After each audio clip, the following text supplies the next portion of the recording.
This is Andi Purewal for ID Boxing. I'm joined by promoter Eddie Hearn here in Leeds. Eddie, an unsuccessful night on two fronts, unfortunately, but let's start off with the boxing. Josh Warrington losing by majority decision in a very close fight there with Luis Alberto Lopez. What did you make of that main event? Yeah, I think it was a tremendous fight. Two very, very good featherweights.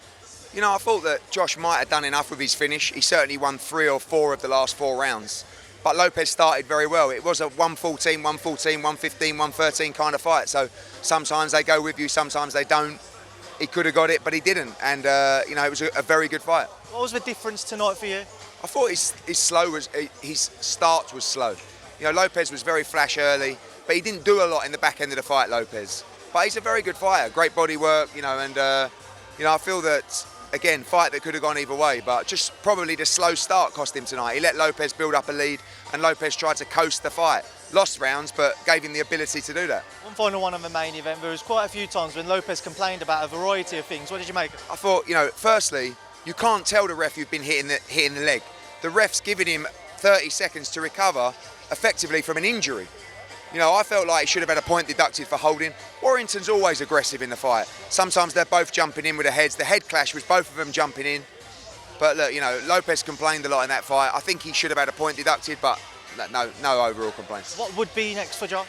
I still feel that, you know, one of the things he wants to do is go to America.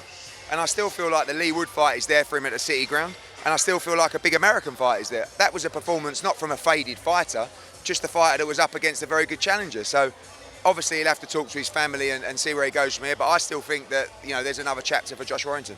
Eddie, Ebony Bridges ended up making easier work of that fight with Shannon Connolly. But what did you make? I mean, I had her losing the first 2 rounds and then the knockdown in the 3rd round. It's a great fight. You know, she's very tough, Ebony. I think she doesn't really get credit because sometimes it doesn't look all that pretty in the ring, but she's very tough. She's got a great engine. She can really punch, and that was a great performance. Felix Cash getting through the fight, not necessarily a vintage performance, but all roads lead towards Ammo Williams next year. Yeah, I thought it was a bit of a lacklustre performance, but he's been out for a long time. You know, picked up a cut, hurt his hand a little bit, but yeah, Ammo Williams next, going to be a great fight, and look forward to that one. What did you make of the exchanges there? Good, that's what we want. You know, 2 young, aggressive, very good middleweights, ready to put it on the line. The word on a couple of guys on the undercard as well. Obviously, you got the Dixon win. Janae Boston looked very good as well. Shannon Courtenay returning. Yeah, Janae Boston's a superstar in the making. I really feel that.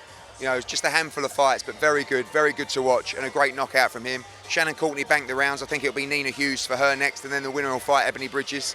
Some good performances from the undercard as well, and obviously disappointed with the England match and Josh Warrington, but it was a great night, and I think everybody in here had their money's worth with the football and everything, but we would have loved to nick that result at the end. What happened with your England attire? Well, we lost, so I took it off. I'm wearing mine for no reason, but just a couple more away from this card. Carl Froch there being inducted into the International Boxing Hall of Fame. Your thoughts? Yeah, very proud of Carl. You know, I mean, he was one of our first fighters that we signed. He's a good man and probably one of the toughest men I've ever met. If you want someone in your corner with you, it's Carl Froch, and I think he fully deserves his induction into the Hall of Fame.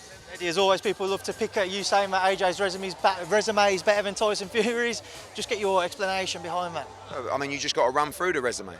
You know, Tyson Fury's wins are Vladimir Klitschko, Deontay Wilder, Derek Chisora and Dillian Whyte.